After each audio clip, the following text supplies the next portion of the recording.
Alright, so I'm Will, and I did The Old Man and the Sea by Ernest Hemingway as my summer reading. What I have drawn here is basically all of the main characters and symbols in the book, and in this book, there's really not that many characters. It's mainly just Santiago the Old Man, who is pictured on the boat, and a young boy named Manolin, who has been the old man's apprentice, and the old man has kind of taught Manolin everything he knows. So first up, we have the marlin on the bottom, and it goes, "Then the fish came alive with his death in him and rose high out of the water, showing all his great strength and his beauty." Basically, in the book, Santiago, the old man, has had a very unlucky streak of fishing, and one day he goes out and hooks onto a giant marlin, and he fights it for many days. And he can only think about the beauty of the fish, the meat, the money that's going to get him. But near the end, he kind of starts to switch his views, and he views the fish as more of a brother, and the fish as his courage, perseverance, and just hardworking mentality. And that's kind of one of the main themes in the book, is that perseverance and courage. Both Santiago and the marlin represent this, as they're both fighting for their lives out in the ocean. And at one point, Santiago calls the fish his brother, and it just kind of represents the marlin is the main symbol in the book, as to just courage and persevering through things. So in the top left, I have a lion pictured, and the quote goes, "He only dreamed of places now, and the lions on the beach."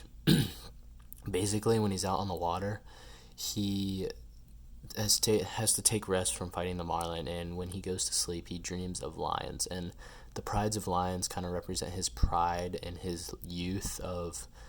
um, his youth, and it's something that he can't get back. And that also refers to Manolin, the second picture, the boy putting the boat in the water. Manolin is the young boy. He is the old man's apprentice. The old man told him he should go fish for another rich person's boat instead of his. And the lions, he can't get back his youth, so he can only see his youth in his dreams, and that's what the lions represent. And so going to Manolin, it goes, "Fishing kills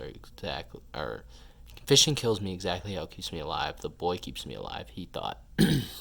Basically, the boy represents the future of Santiago's knowledge and his youth. He sees himself in the boy, and he wishes that he was there with him in the moment when he's fighting the fish. The third picture is sharks, and the quote goes, "The sharks are all sharks, no better, no worse." Basically, when the old man finally does pull up the marlin, the sharks eat away everything from the marlin and leave only the carcass. And at that point, the fisherman wishes he hadn't killed the marlin and just kept his beauty. But the sharks kind of just represent obstacles in the universe. He doesn't get anything out of killing the sharks, so they're just there to annoy him. And lastly, the ocean. The quote goes, "The old man always thought of her as feminine and as something that gave or withheld great favors." The ocean is the setting of this book, and it is also as important of a symbol as the marlin. The ocean is the old man's life. It determines whether he makes money, whether he has food or not.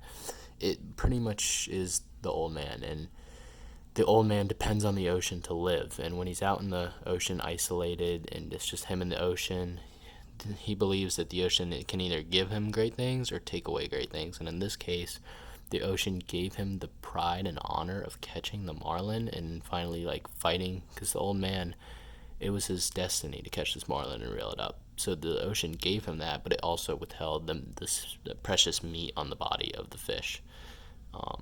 And yeah, that is basically it.